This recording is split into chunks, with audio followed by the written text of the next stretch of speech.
surga adalah dambaan semua orang sebagai tempat tujuan akhirnya. Seorang wanita justru memiliki peluang yang lebih mudah untuk menjadi ahli surga. Bahkan seorang wanita bisa memilih pintu surga dari manapun ketika patuh dan taat terhadap suaminya. Hanya dengan patuh dan taat saja, Allah menjamin wanita untuk bisa masuk surga dari pintu manapun. Berikut penjelasan Ustadz Khalid Basalamah tentang 4 tipe istri ahli surga. Sebagai seorang istri harus taat dan mencari ridho dari suaminya, karena ketika menikah ketaatan yang awalnya dilakukan kepada ayah beralih kepada suami. Sehingga penting sekali istri untuk patuh dan taat terhadap suami.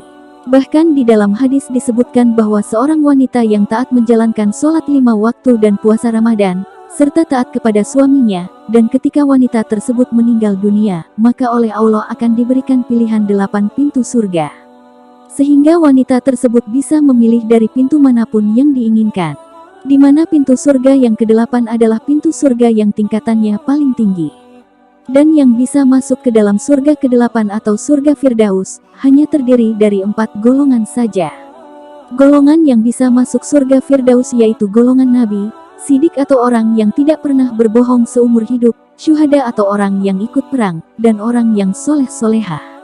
Dan wanita bisa masuk ke dalam surga Firdaus hanya dengan melaksanakan sholat 5 waktu, puasa dan melayani suami dengan baik.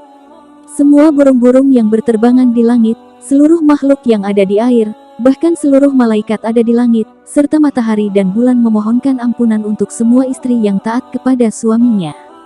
Namun jika seorang istri tidak patuh terhadap suaminya, maka malaikat akan melaknatnya hingga wanita tersebut membuat sang suami kembali tersenyum dan ridho lagi kepadanya. Bahkan ketika setiap istri yang keluar tanpa izin dari suaminya, akan dilaknat oleh malaikat hingga wanita tersebut sampai ke rumahnya. Terdapat 4 tipe istri yang akan menjadi penghuni surga yaitu 1. Istri yang selalu menjaga kehormatannya dan sangat patuh terhadap suaminya. 2. Banyak melahirkan dan sangat sabar, serta selalu puas dengan pemberian suaminya meski hanya sedikit.